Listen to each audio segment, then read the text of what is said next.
Besok kita akan membuat atau menentukan titik sampel dan hari Rabu rencananya kita akan ke lapangan untuk survei evaluasi lahan.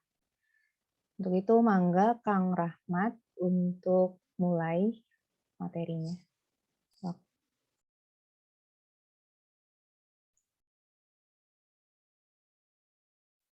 Baik, bismillahirrahmanirrahim. Assalamualaikum warahmatullahi wabarakatuh. Kalau akan ke pertanian, jadi perkenalkan di sini saya Rahmat Koswara sebagai asisten praktikum, khususnya nanti untuk kelasnya kelas D ya. Namun untuk sekarang kita ada pengantar praktikum evaluasi lahan di tahun 2022. Apakah layarnya sudah terlihat? Kalau sudah terlihat bisa open mic dan bilang sudah. Sudah, Kang.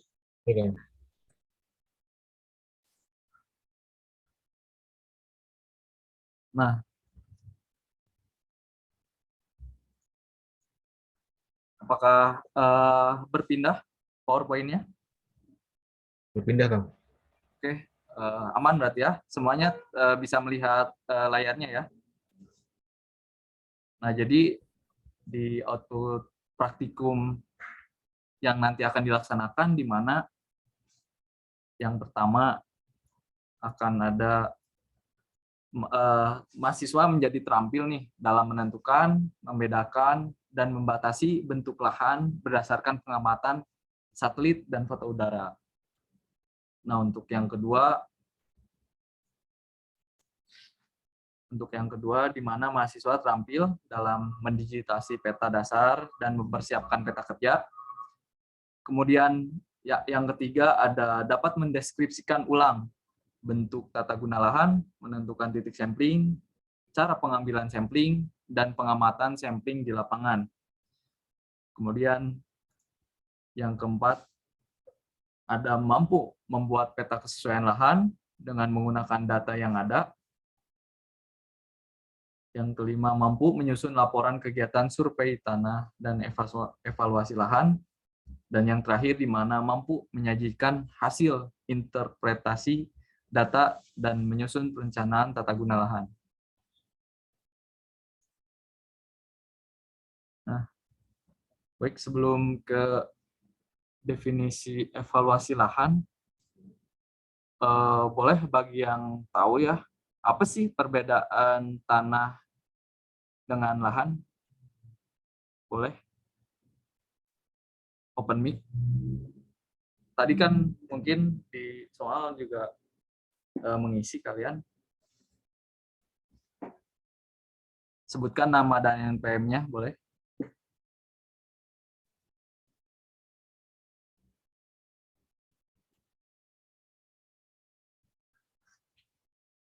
Dari 150 lebih mahasiswa angkatan 2020 ya. Agrotek khususnya. Apakah ada yang ingin menjawab? Silahkan, bisa nama dan NPM-nya. Saya boleh, Kang. Boleh. Nama saya Ranti Oktaviani dengan NPM 017. Izin menjawab untuk perbedaan antara lahan dengan tanah.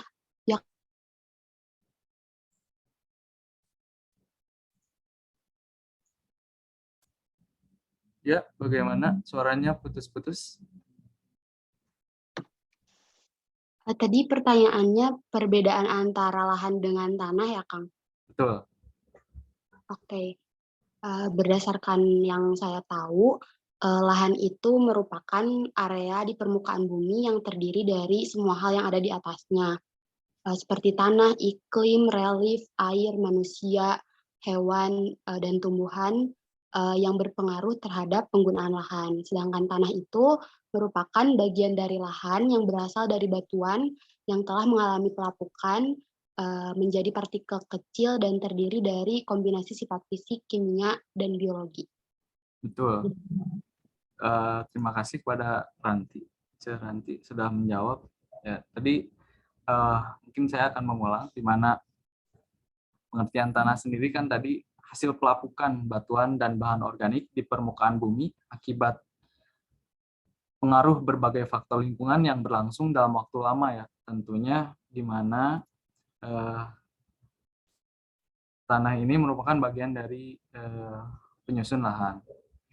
Nah, untuk lahannya sendiri tadi betul juga di mana lingkungan biofisik, fisik dan biotik, biofisik tuh, fisik dan biotik yang berkaitan dengan daya dukung terhadap kehidupan dan kesejahteraan hidup manusia, di mana lingkungan fisik ini berupa relief atau topografi, bisa iklim, tanah, dan air. Nah, sedangkan lingkungan biotiknya adalah manusia, hewan, dan tumbuhan.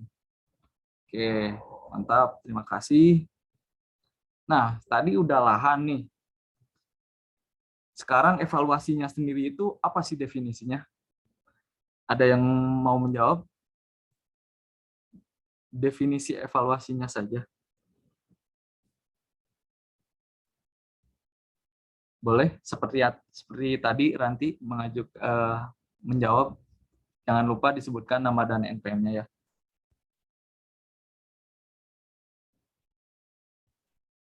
Boleh? Dari Cinta Fahira.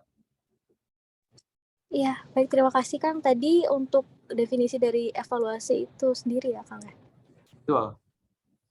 Setahu saya evaluasi itu bisa berbagai macam makna ya Kang. Mungkin berupa penilaian dari hasil suatu proses, mungkin itu Kang salah satunya, ataupun penilaian atas potensi suatu hal, misalnya tadi evaluasi lahan, berarti penilaian potensi dari lahan tersebut yang sedang kita evaluasi. Mungkin seperti itu kan dari saya. Nah, betul. Terima kasih. Jadi benar tadi poin dari evaluasi itu ada dua, di mana poin pertama dapat didefinisikan sebagai penilaian hasil suatu proses. Yang kedua dapat sebagai penilaian potensi suatu hal. Nah, sebelum ke definisi evaluasi lahan ini, apa sih ciri-ciri evaluasi tersebut? Evaluasi itu ciri-cirinya apa sih? Boleh? Advaita, Muhammad Advaita. Oke, makasih Kang. Sebelumnya izin menjawab. Menurut saya evaluasi ini jelas harus ada tujuannya dulu. Jadi tujuan dari evaluasi ini apa? Terus juga evaluasi ini harus ada objeknya yang akan dievaluasinya. Terus juga karena evaluasi ini penilaian suatu proses atau potensi, harus ada kayak tolak ukur dan juga kriterianya itu sendiri. Sama mungkin karena ini evaluasi lahan juga memerlukan waktu, terus juga mungkin tenaga dan juga biaya. Mungkin itu sih Kang. Oh, jadi untuk ciri-ciri evaluasi sendiri ada 4 ya. Tadi yang pertama ada objeknya dulu nih. Misal kalau lahannya di sebelah mana sih? Atau kotakan lahannya yang mana? Kan banyak tuh lahan tuh. Atau spotnya di ujung kah? Di tengah kah? Nah, kemudian tujuannya apa sih? Mau ditanam apa gitu? Betul, tadi ada biaya, waktu, dan tenaga. Kemudian ada tolak ukur dan kriteria apa sih yang dinilai gitu. Jangan cuma di sini bagus karena bisa dari hasil produksinya, dari dan lain-lainnya. Nah, setelah dari situ evaluasi lahan sendiri, ada yang dapat menyimpulkan nggak dari tulisan yang panjang ini? Boleh? Mau siapa?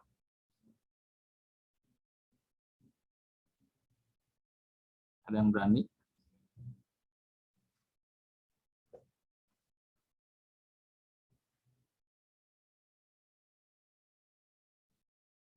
Jadi evaluasi lahan itu apa? Jadi jangan semuanya gitu. Nah, jadi rangkumannya apa?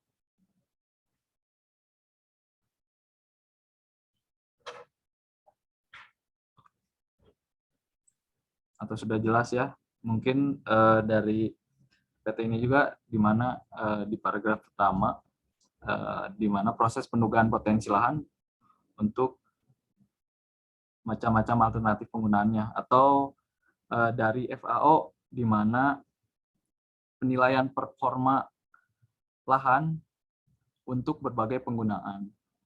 Jadi yang atas Den and Yang 1981 di mana proses pendugaan potensi lahan untuk macam-macam alternatif penggunaannya.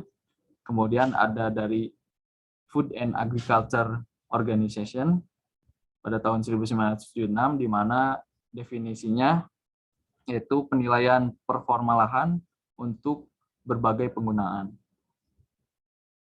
Lanjut.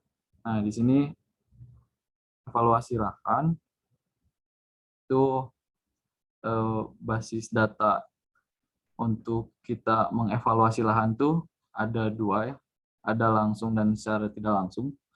Untuk yang langsungnya sendiri itu bisa kita langsung mencoba gitu di lahan tersebut, udah langsung aja gitu tanpa perlu melihat apa kriteria atau apapun. Nah, untuk yang di sini secara tidak langsung di mana pendugaan potensi penggunaan lahan. Nah, dilihatnya berdasarkan apa? Dilihat berdasarkan dari nilai karakteristik dan kualitasnya. Nah, karakteristik ini dapat didefinisikan sebagai suatu hal yang sederhana. Misal, ini kan ada contohnya iklim, topografi, vegetasi, tanah. Nah, di topografi kan ada kemiringan. Kemiringan dapat dilihat dari klinometer, terus ketinggian bisa dilihat dari GPS kan. Nah, setelah mengetahui karakteristik lahan ini akan membentuk sesuatu yang kompleks di mana yaitu kualitas lahan, di mana di sini ada contohnya ketersediaan air, media perakarannya, ketersediaan hara, dan lain-lainnya. Nah, dapat dibantu pengumpulan informasinya ini melalui GIS atau Sistem Informasi Geografik, atau Inggrisnya Geographic Information System kan. Nah, menghasilkan apa sih? Menghasilkan kesesuaian lahan dan rekomendasi penggunaan lahan nantinya. Nah, di sini nanti ada kelasnya sesuai dan tidak sesuai.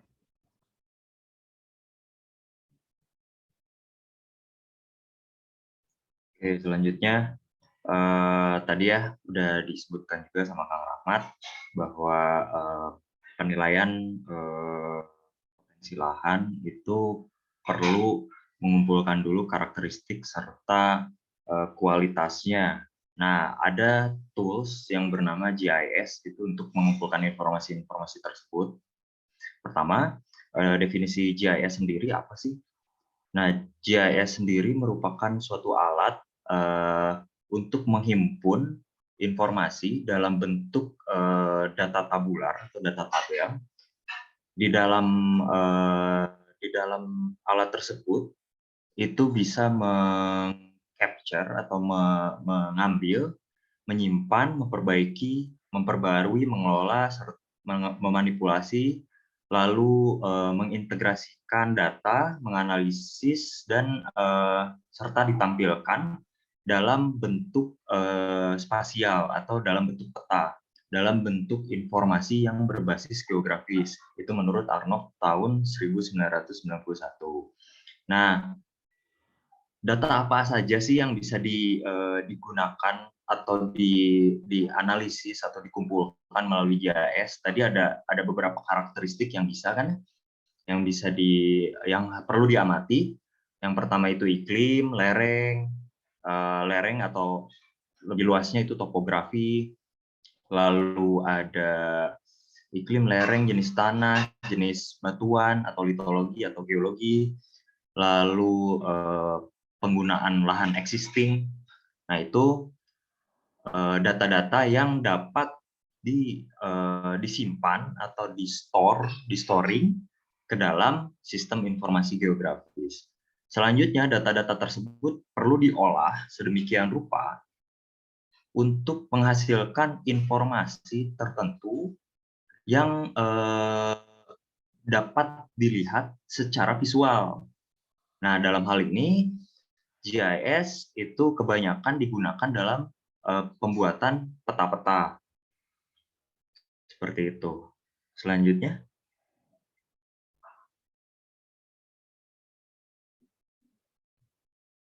Nah, untuk tujuan evaluasi lahan sendiri melalui GIS, yang pertama itu kita ingin menentukan nilai atau kelas suatu lahan yang kita tujukan untuk penggunaan tertentu.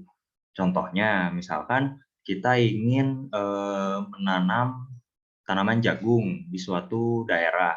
Kita perlu menilai dulu karakteristik serta kualitasnya, apakah lahan tersebut mampu dalam memproduksi jagung, atau mungkin lahan tersebut sebenarnya tidak mampu untuk ditanami jagung, namun mampu ditanami tanaman lain. Itu tadi ya, ada kelas kesesuaiannya, ada sesuai dan tidak sesuai, S atau N. Nah, tanaman-tanaman sendiri kan punya karakteristik tertentu. Mereka dapat tumbuh secara baik berdasarkan lingkungan atau aspek-aspek lingkungan yang mereka butuhkan. Contoh, misalkan tanaman kopi itu perlu atau harus ditanam pada ketinggian daerah sekian meter di atas permukaan laut, atau misalkan di atas 1000 meter di atas permukaan laut. Nah, apa sih yang mempengaruhinya dari elevasi? Bisa ke suhu, bisa ke kandungan air dalam tanah, maupun kandungan haranya. Seperti itu. Nah, evaluasi lahan itu dapat berkaitan, nanti hasilnya itu dapat hasil dari evaluasi kita itu bisa kita hubungkan atau kita harus memperhatikan sisi ekonomi, sosial, serta aspek lingkungannya, sehingga ketika kita mengevaluasi lahan lalu kita menentukan komoditas apa yang cocok ditanam di lahan tersebut, itu bisa tidak akan merusak atau tidak akan mengganggu kondisi ekonomi, sosial, dan lingkungan daerah di mana lahan tersebut berada. Selanjutnya. Nah, ini pembuatan SPL yang nanti akan alur pembuatan SPL yang nanti akan dibantu oleh Kang Hardi dalam simulasinya. Yang pertama, kita harus mengenal dulu konsep pembuatan SPL. SPL sendiri atau satuan peta lahan itu merupakan hasil dari overlay dari beberapa aspek fisik lingkungan. Nah, beberapa aspek fisik lingkungan yang ditumpuk menjadi satu sehingga menghasilkan karakteristik lahan yang homogen. Contoh, misalkan kita punya data iklim, geologi, kelas lereng, lalu peta tanah, peta rupa bumi, atau peta penggunaan lahan, serta geomorfologi, itu kita tumpuk. Nanti ada lahan-lahan yang memiliki karakteristik yang sama. Nah, itu kita kelompokkan dalam pembuatan satuan peta lahan, sehingga itu dapat mempermudah kita ketika kita melakukan survei. Dari sumber data, itu kita buat SPL menggunakan GIS ya, menggunakan sistem informasi geografis. Ada salah satu software pengolahan data geografis, namanya ArcGIS. Sebenarnya banyak softwarenya, itu ada QGIS, Saga GIS, ada satu lagi ini ArcGIS. Tapi kebanyakan kita menggunakan ArcGIS karena relatif lebih simpel, mudah dimengerti. Nah, dari ArcGIS sendiri, data-data tersebut dikumpulkan, dijadikan lapisan-lapisan. Selanjutnya kita olah menggunakan tools yang namanya ArcToolbox. Di dalamnya itu ada intersect. Nah, intersect ini kita menumpuk semua data iklim, peta geologi, peta kelas lereng, peta tanah, RBI, geomorfologi, kita tumpuk jadi satu sehingga menghasilkan satuan-satuan lahan yang karakteristiknya mirip satu sama lain berdasarkan data-data tersebut. Lalu data-data tersebut akan di-dissolve. Nah, tools dissolve ini digunakan untuk menggabungkan kelas lereng atau satuan lahan yang sifatnya sama. Contoh misalkan iklim itu kita punya peta curah hujan. Curah hujannya misalkan sekitar 500 mm. Lalu geologinya itu misalkan batuannya terdiri dari batuan-batuan gunung api. Kelas lerengnya misalkan datar. Nah, tanahnya andisol. Penggunaan lahannya misalkan hutan. Lalu geomorfologinya misalkan dia bagian dari punggungan bukit misalkan. Nah, itu satu satuan lahan dengan karakteristik yang sama. Namun secara spasial lokasinya berbeda gitu. Itu kita gunakan tools dissolve untuk menggeneralisasi. Selanjutnya kita dapat satuan SPL, lalu kita layout petanya. Gitu. Untuk selanjutnya mungkin Kang Hardi bisa mensimulasikan tools ArcGIS. Nah, sekalian juga kalian coba-coba karena datanya udah ada kan ya, datanya udah disediakan oleh kami. Kalian coba-coba mengikuti arahan dari Kang Hardi. Mangga, Kang Hardi.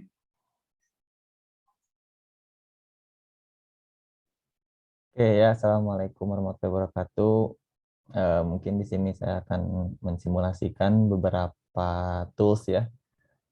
Mungkin nanti karena kan tidak lebih ke yang penting kalian tahu dulu aja deh, tahu dulu ArcGIS itu apa, gitu kan, toolsnya itu apa yang digunakan untuk pembuatan SPL. Tadi kan udah dijelaskan itu secara teori, jelaskan juga tujuannya apa, outputnya apa ya, nanti pada saat kalian di lapangan atau pada saat kalian survei, kalian sudah punya petanya, peta SPL-nya. Jadi memang kalau kalian pasti udah belajar juga ya di F-Line juga gitu kan, dijelaskan oleh dosennya masing-masing. Sebelum melakukan survei kan ada tahap prasurvei terlebih dahulu, pembuatan peta kerja. Nah, salah satu ini pembuatan SPL untuk kalian bisa menentukan titiknya di mana sih gitu kan, karena kalau kalian langsung ke lapangan kalian bingung di mana ya titiknya gitu kan, nggak tahu juga. Nah, ini di sini pembuatan SPL-nya atau satuan peta lahannya. Oke, kalian udah dikasih juga kan ini ya, apa namanya tuh, link bahan-bahannya. Coba butuh responnya untuk ini nih, dari segi apa namanya tuh,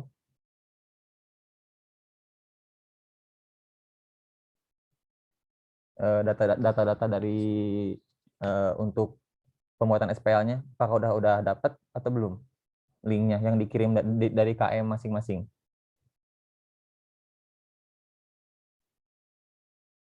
Sudah, Kang. Yang ini ya, bisa dilihat nggak ini nih? Ini kan ada di dalam G Drive ya, semuanya.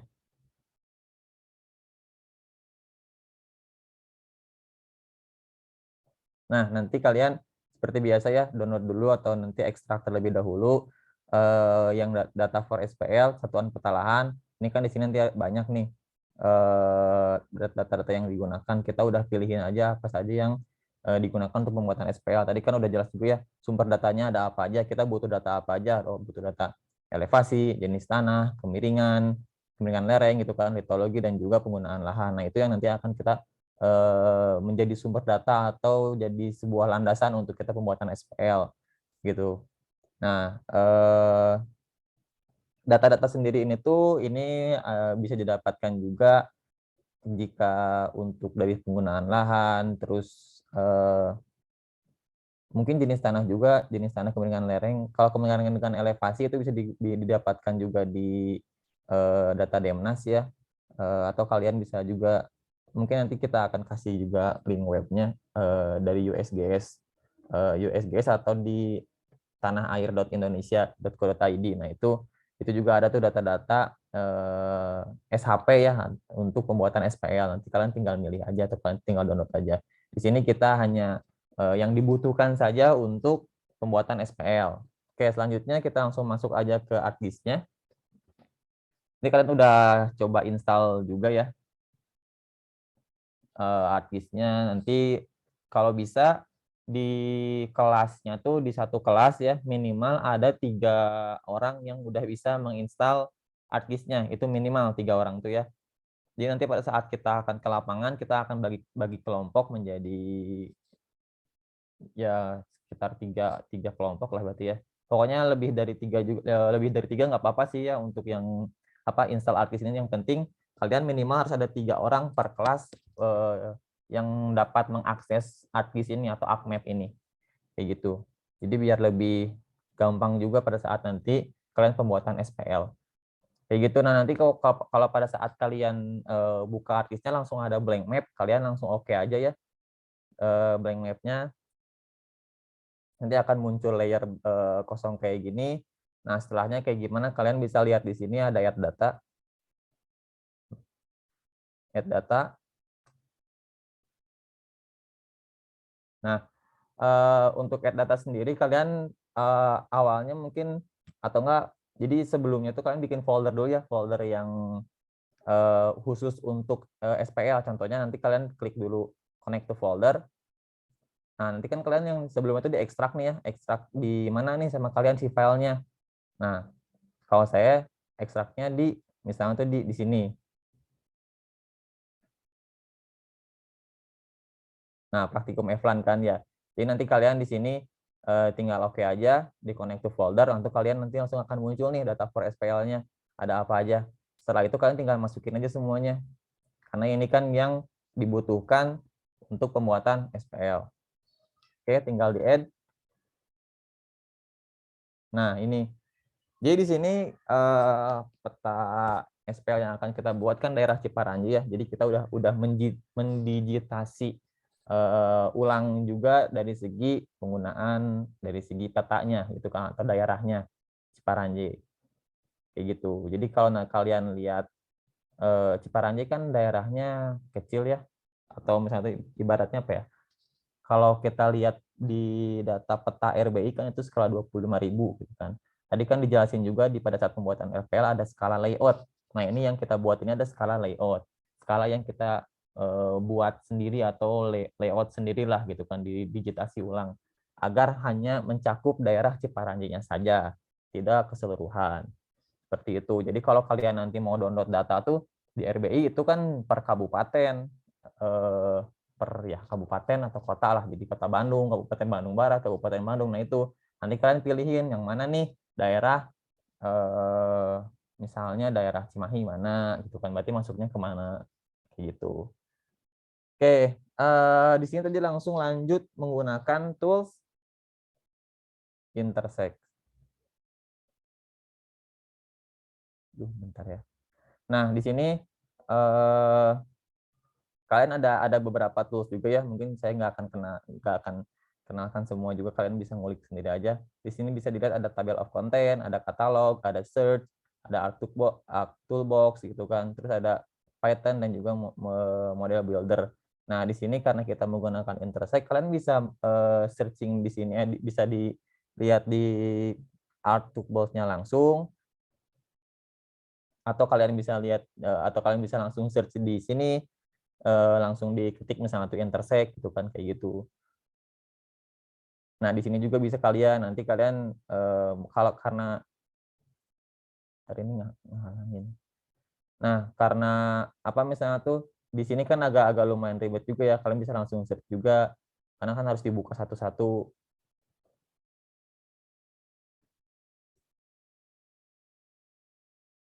Nah, ini ada nih, berarti kalau di sini intersect adanya di mana, di analisis gitu. Berarti tadi di aktivitasnya kalian masuk ke analisis, langsung masuk ke tools baru di intersect kayak gitu.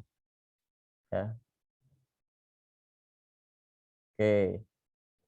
Nah,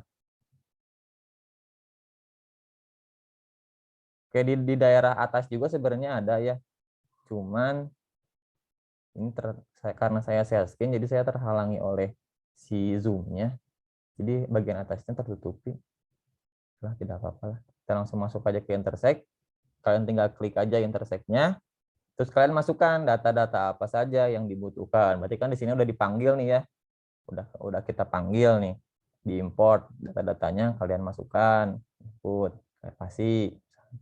Jadi kan kalian udah tahu ya fungsi intersect apa, gitu kan. Ini beda fungsi intersect sama fungsi merge gitu kan. Di merge beda itu. Nanti kalian cari sendiri aja biar agak lebih cepat juga kalian masukin.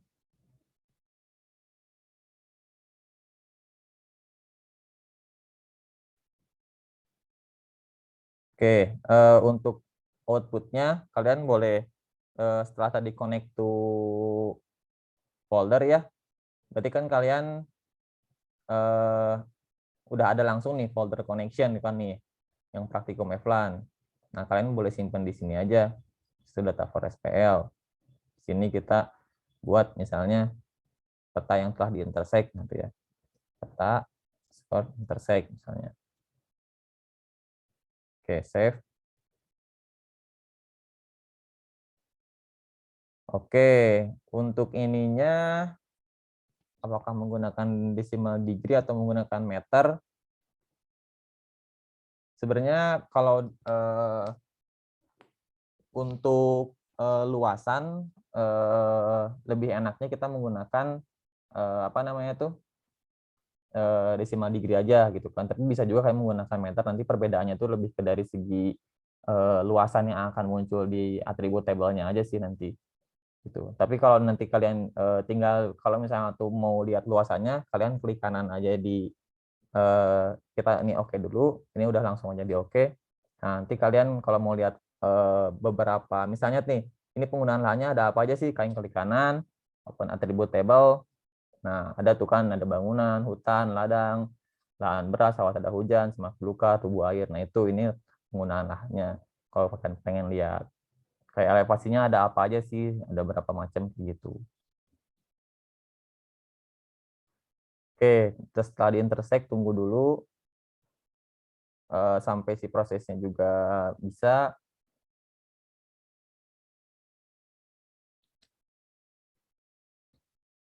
Nanti setelah nah intersect udah bisa nih ya. Jadi kan tadi tujuan intersect itu apa? Untuk menggabungkan, tapi bukan di merge. Jadi secara teorinya juga, secara fungsinya juga udah dijelaskan oleh Kang Ilmi. Nah setelah ini akan langsung muncul nih ya, kalian udah aja yang ininya uncheck list aja, karena kalian udah dapat peta yang ini. Setelah di intersect kita langsung melanjutkan ke kalau kalian pengen lihat, nah ini udah kan tuh semua nih ya, udah masuk semua nih. Elevasi segini, ini elevasi itu. Jenis tanah, kambisol. Terus lerengnya, kemiringan lerengnya, udah ada semua datanya udah ada semua di sini. Tahapan selanjutnya langsung masuk ke dissolve. Kita langsung search aja dissolve di sini. Dissolve. Oke, nah kita langsung masuk ke dissolve.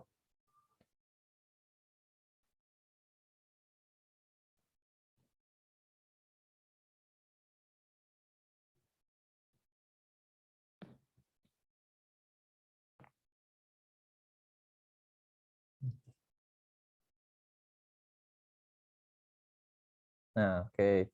Kita langsung masuk ke dissolve. Di sini yang dimasukkannya yaitu peta yang telah diintersect ya, jangan dimasukin peta yang semuanya ini.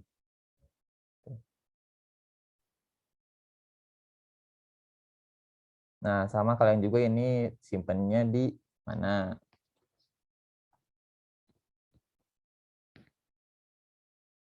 Misalnya itu di sini ya tadi folder connection-nya kan udah. Di sini kita masukin satu peta dissolve yang udah di dissolve gitu kan. Save aja. Itu bebas kalian mau ngasih nama apa aja. Gitu kan.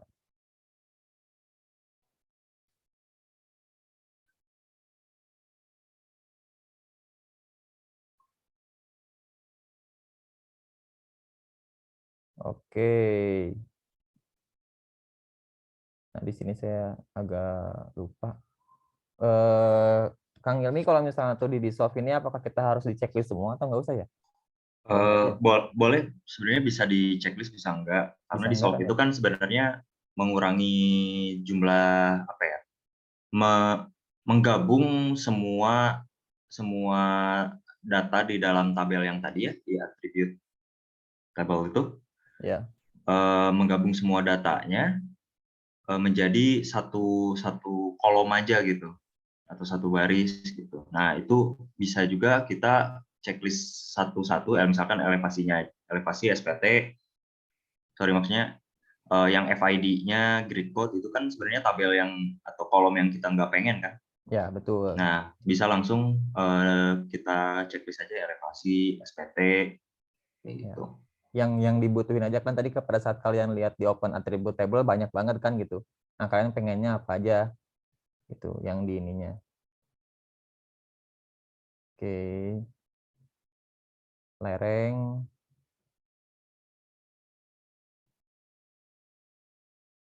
Data-data yang hanya dibutuhkan saja gitu kan yang dimasukkan ke dalam dissolve ini. Sama macam tanah di. Iya, bentar. Nah, ini. Macam tanah 1 2 3 4 5.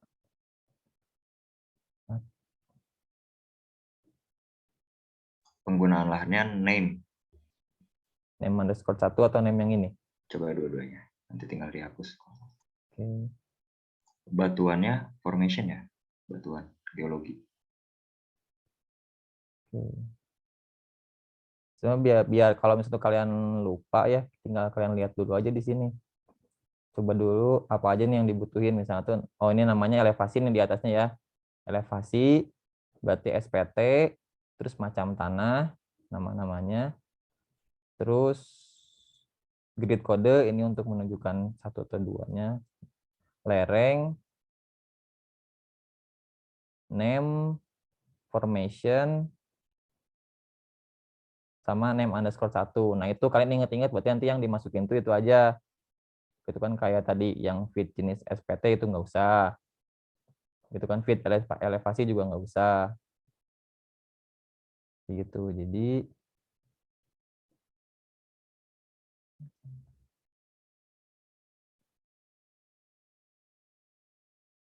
oke, sekarang masuk lagi ke dissolve-nya. Seperti biasa, masukkan lagi ke peta intersect. Kalian ininya di output-nya kasih nama, save. Nah, di sini kalian tadi elevasi, grid kode, SPT, macam tanah,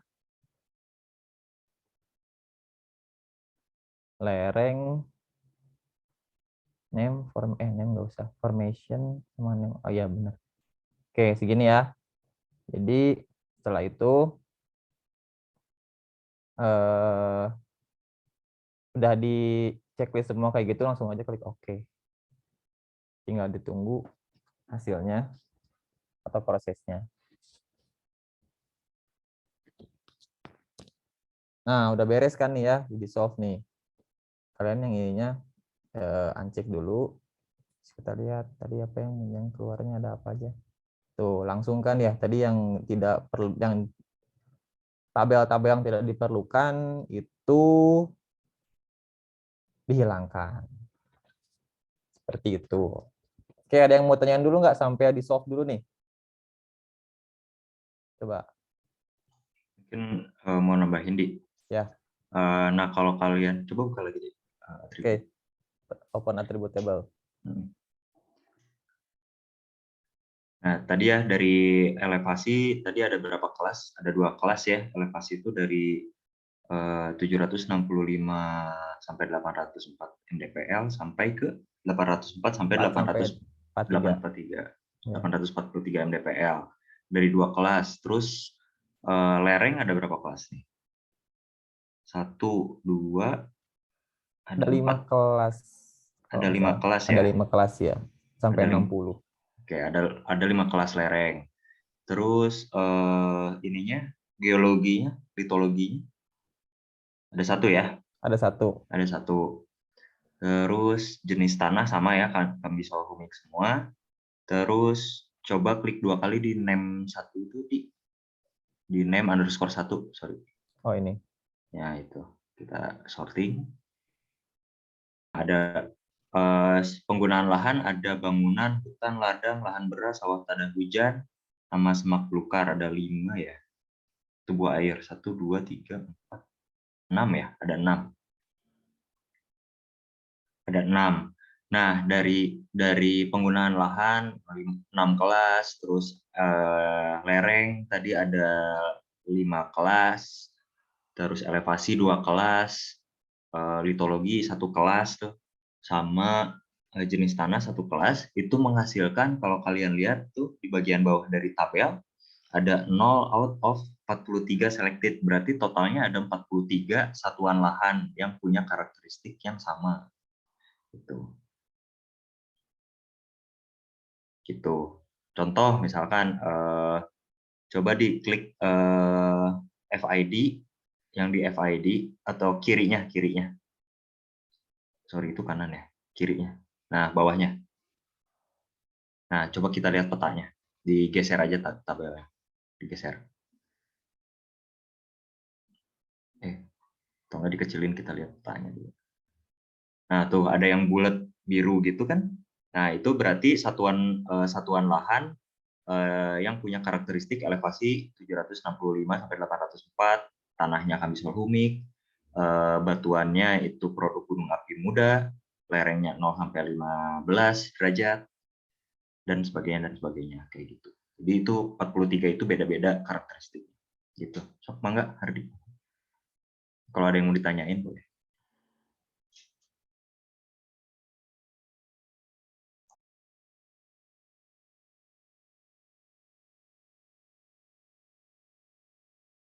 Oke, kalau ada yang mau tanya dulu nggak sampai sini? Sampai di solve dulu? Enggak. Atau kalau sudah jelas, boleh di chat sudah jelas atau open mic.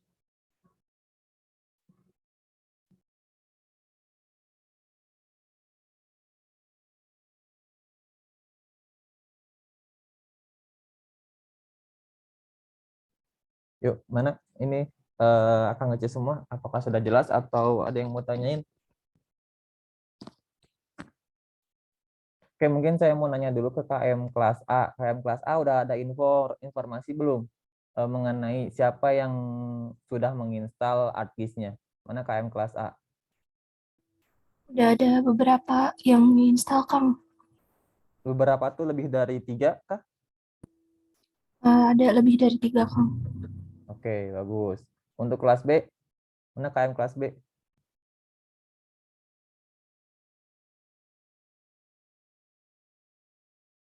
KM kelas B hadir? Oke, KM kelas B tidak hadir ya. Sekarang masuk ke KM kelas C. Mana KM kelas C? Ada berapa orang yang udah menginstal ArcGIS? Yang baru konfirmasi baru 2 kan, yang udah selesai. Baru 2 orang ya, berarti tinggal minimal 1 orang lagi ya? Iya kan. Oke, KM kelas D. Kalau sejauh ini yang konsultasi itu ada 2 ya, Kang. Yang satu itu tadi Mac pakainya, jadi bukan Windows, jadi terkendala gitu. Terus Oh yang satu iya. udah berhasil. Terus saya tadi ada kendala di lisensi gitu. Jadi masih 1 kayaknya. Nanti bakal Oh, diupdate lagi, Kang. oh ya. KM kelas D itu asisten praktikumnya Kang Rahmat ya? Iya, Kang, betul. Oh ya, nanti bisa langsung tanya-tanya aja ya mengenai penginstalan kayak gimana. Oke, siap, Kang. Atur Oke, nuhun. untuk kelas E, KM kelas E. Ya Kang, ada 3 dan lebih gitu yang Oh, udah konfirmasi ke saya. oke, bagus. Kelas F, Ya Kang, kalau dari kelas F yang konfirmasi ke saya udah 8 orang Kang. 8 orang. Oke, mantap ya kelas F. Nanti enak tuh kalau misalnya tuh udah ada yang ini, tinggal kita buat petanya. Jadi pada saat nanti kita ke lapangan, kita udah punya pegangan peta, udah punya pegangan SPL ya, punya pegangan SPL. Jadi kita nggak akan bingung juga apa yang akan kita lakukan di lapangan nanti, karena setiap apa namanya tuh setiap survei itu harus mempunyai tahapan-tahapannya masing-masing lah ya. Kalian udah belajar juga tuh metode perencanaan, survei, dari prasurvei, pembuatan peta kerja segala macam. Nah, ini salah satu pembuatan peta kerja yang akan nanti kalian lakukan juga. Yang akan kalian lakukan, kalian buat ini dulu. Nanti akan ada materi selanjutnya dulu ya, Cek? Atau kita langsung masuk layouting atau kayak gimana, Cek? Ya, untuk materi hari ini hanya sampai pembuatan SPL dulu. Kemudian besok kita akan mulai menentukan titik sampel di mana aja, dan terakhir kita akan layouting. Jadi mungkin materi hari ini sampai ini aja. Ada yang mau ditanyakan dulu nggak sebelum kita tutup, dan ada beberapa informasi juga. Ya, Sob, ada yang mau tanya dulu nggak? Nanti kalian ulik-ulik juga, coba-coba di rumah yang udah install ArcGIS-nya. Soalnya nanti per kelompok bikin juga ya. Ya, wajib.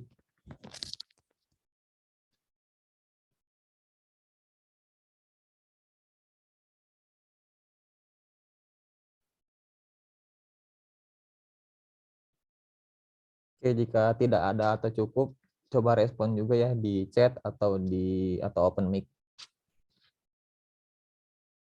Nanti saya mau nanya, Ya, Mangga. kalau nanti untuk hasil recordnya yang ini boleh kita minta nggak buat tadi lihat yang tutorialnya? Bagaimana, Cenovi? Ya, jadi nanti rencananya record Zoom ini akan diupload kok sama kita. Jadi kalian bisa tutorial ulang ya untuk pembuatan SPL. Baik, terima kasih, Ce. Ya. Oke. Ada lagi yang mau ditanyakan?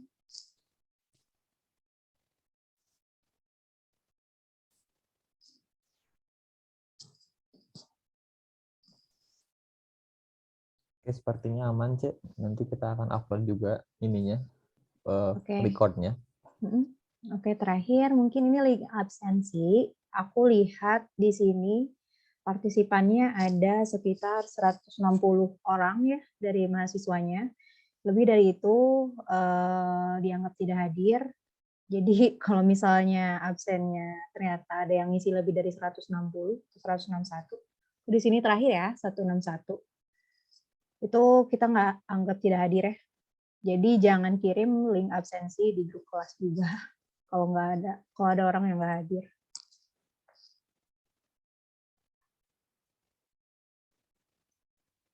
Nambah ya 1 orang, 162.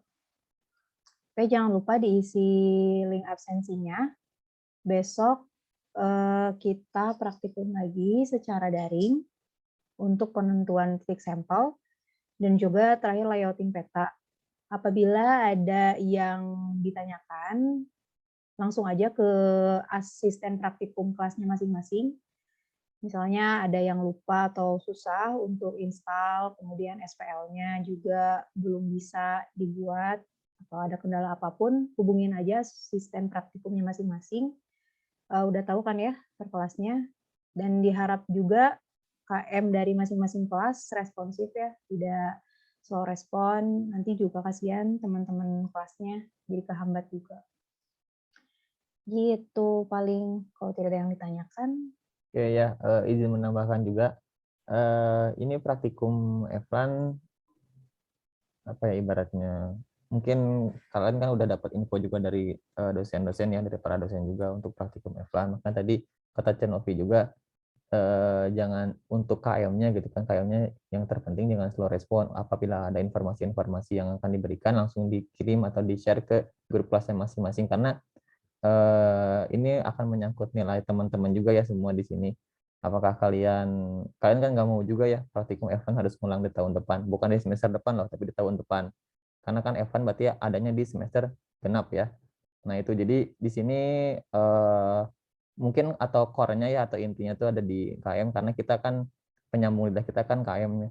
Jadi apabila ada informasi-informasi yang akan disampaikan, tolong share ke teman-temannya masing-masing karena kami pun asisten praktikum itu dapat informasi dari dosen langsung. Jadi bukan kami yang menentukan, kami tidak punya wewenang untuk memberikan nilai, memberikan informasi yang secara untuk keberlangsungan praktikum gitu. Kami juga dapatnya dari para dosen. Nanti kami akan sampaikan lagi kepada KM, KM akan disampaikan lagi kepada kelasnya masing-masing. Seperti itu. Itu mungkin lebih ke mengingatkan ya, karena di sini juga mungkin posisinya sama-sama lah, kita juga dapat informasinya sama-sama dari dosen dengan satu sumber gitu. Gitu. Oke, untuk pembagian kelompok gimana sih? Apakah sekarang atau mungkin besok? Boleh, kalau boleh tahu dari masing-masing KM coba bilang ya, ini semua udah siap untuk turun ke lapangan atau gimana ya? Karena informasi terakhir hanya sekitar 100-an ya Kang ya? Dari Pak Marendra itu yang siap ke lapangan. Ya betul, kan kalau nggak salah Pak Marendra juga udah mengirimkan form kesediaan untuk praktikum. Nah yang kami terima itu hanya sekitar 100, ya 100 lebih lah, nggak sampai 120 malahan, nggak sampai 150 juga. Nah itu bagaimana ya? Karena di sini kita lihat kan ada 168, bahkan tadi sampai 170. Itu apakah sudah mengisi form kesediaan atau tidak? Karena kita akan mengikuti form kesediaan sebenarnya mah. Kalau kalian yang tidak ikut ya berarti kalian itu resiko masing-masing aja.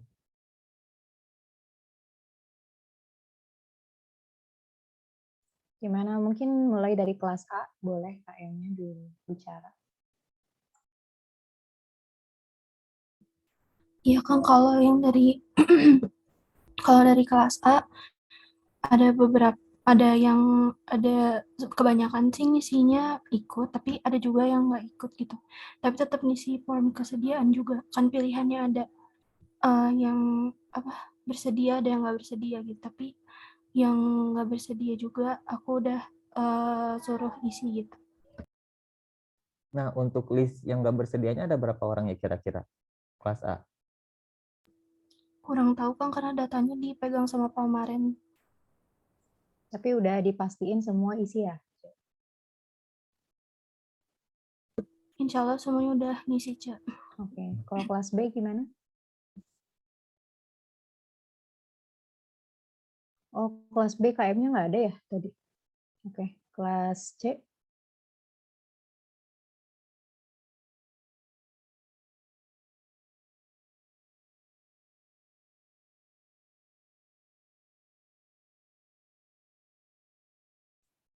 KM kelas C nggak ada? Kelas D? Udah kok, udah Cek. Gimana kelas C? Oh iya Cek, ya buat datanya mungkin sama kurang tahu untuk yang fix pilih tidak ianya. Tapi kalau respon udah isi enggaknya udah harusnya udah semua. Oke, kelas D gimana? Kalau kelas D itu sejauh ini tuh yang pernah didata gitu, yang bersedia tuh siapa. Nah itu sampai sekarang tuh 1 orang yang mengundurkan. Tapi untuk yang mengisi formnya nanti bakal dipastiin lagi. Ada berapa orang. Oke, makasih. Kelas E? Ya kalau misalnya yang udah ngisi itu udah semuanya, cuman kalau misalnya yang bersedia atau tidaknya belum didata lagi, nanti paling didata lagi, Cak. Oke. Kelas F?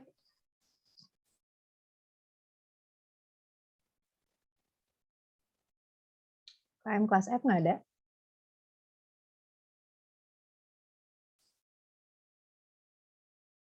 Oke, jadi KM kelas B dan kelas F nggak ada ya? Nanti kita coba ingetin juga untuk kelas B dan kelas F. Teman-temannya juga jangan lupa ngingetin KM-nya biar komunikasi sama kitanya juga lancar. Nanti kesulitan juga pembagian tim dan segalanya gitu di praktikum ini. Itu mungkin dari kami. Kalau untuk praktikum hari ini, besok akan lanjut. Untuk jamnya mungkin jamnya sama ya Kang ya, jam 4 atau gimana? Mungkin sama aja sampai jam 4. Sama Oke, gitu, besok sama jam 4. Jangan lupa on time ya, karena tadi juga ada pretest, tahu-tahu ada pretest gitu. diusahakan on time. Dan diusahakan juga kalau bisa on cam, karena kita juga pingin kenal juga sama kalian. Bukan maksudnya untuk galak ya, nggak deh, kita mah nggak galak. Tapi pingin kenal aja sama kalian. Oh iya, Ananda, gimana? Iya, Cek, mau izin nanya. Untuk besok itu kan kebetulan matkulnya tuh ada 2. Yang terakhir itu kan ada matkul ETPT dan kebetulan itu besok bakal ada UCP gitu, Cek. Dan belum tahu kelar kelasnya sampai jam berapa itu gimana. Oke, jadi kemungkinan jam berapa ya mulai itunya? Kegiatan di siang sampai sore? Kalau yang matkul kedua itu kan mulainya jam 1. Biasanya kalau ada UCP itu ada presentasi dulu, terus materi dari dosen sama baru UCP, Cak. Jadi agak banyak gitu Ini kegiatannya. kelas apa ya? Atau semua juga? Semua ya? Biasanya semua sih, Cak, untuk matkul ETP. Oke, ETPT. Mungkin nanti kita akan berkoordinasi dengan KM-nya dulu untuk memastikan jamnya ya. Ternyata sore kalau nggak bisa pas jam 4, mungkin kita akan mengurin 30 menitan. Nah, nggak mungkin juga praktikum atau ETPT itu sampai jam 5 mungkin ya. Kita akan gunakan waktu sore hari juga soalnya besok. Gitu. Ada yang mau ditanyakan lagi? Makasih Ananda informasinya. Baik, Cak. Terima kasih juga atas jawaban. Iya, boleh Sylvia. Ya, punten Cek, mau tanya. Kalau berarti untuk praktikum secara daring tuh akan berlangsung setiap hari gitu ya, di jam sore? Ah iya, lupa ngasih tahu. Jadi tadinya untuk kita mau lihat kesediaan kalian dulu, praktikum secara luring itu berapa orang. Untuk skemanya, praktikum secara online atau daring ini akan dilakukan hari ini dan besok hari Selasa. Kemudian hari Rabu, Kamis, dan Jumat akan dilakukan secara luring atau offline. Jadi nanti kita akan ke lapangan gimana simulasi untuk survei evaluasi lahan itu seperti apa. Gitu. Oh iya, baik. Terima kasih. Cek. Berarti untuk hari Rabu, Kamis, Jumatnya menyesuaikan lagi ya nanti untuk kesepakatannya. Betul. Jadi jangan lupa ya KM-nya, pokoknya harus fast respon biar cepat juga kita nentuinnya. Oke, siap. Makasih banyak Kang Cek. Sama. Itu kalau nggak ada yang ditanyakan mungkin cukup ya. Kang, ada tambahan? Oh, oke, Citra, mangga. Iya, Cak. Mau izin bertanya, kalau untuk tadi ada pembagian kelompok gitu ya, Cak. Nah, itu Ya. diserahkan kepada KM masing-masing dan dibaginya itu berapa kelompok gitu, Cak? Oke, jadi pembagian kelompok itu hanya 3, ada 3 kelompok dalam satu kelas. Yang pasti sih kita akan memastikan dulu kesediaan mahasiswanya per kelas itu berapa orang. Nah, nanti kita akan bagi 3 kelompok untuk hari Rabu atau Kamis Jumat itu dilakukan survei lapangan. Gitu. Nanti kita akan kabarin terus kok dari Aspraknya ke KM. Oh iya, makasih, Cak. Mungkin sebagai tambahan, tadi kan udah belajar juga ya sama akang-akang ini tentang SPL. Besok, sebelum kita mulai menentukan titik sampel, kita minta satu perwakilan dari kelasnya untuk menampilkan SPL yang telah dibuat. Kita ingin lihat apakah sudah benar atau belum. Seperti itu mungkin ya. Jadi kalau misalnya ada yang kurang atau susah, tanyain aja ke Aspraknya. Malam-malam juga boleh kok dihubungi ya, Kang C. Itu oke ya, udah nggak ada? Baiklah, kita tutup aja ya, Kang. Boleh, Cek. Boleh, Cek. Oke, sekian dari kami. Mohon maaf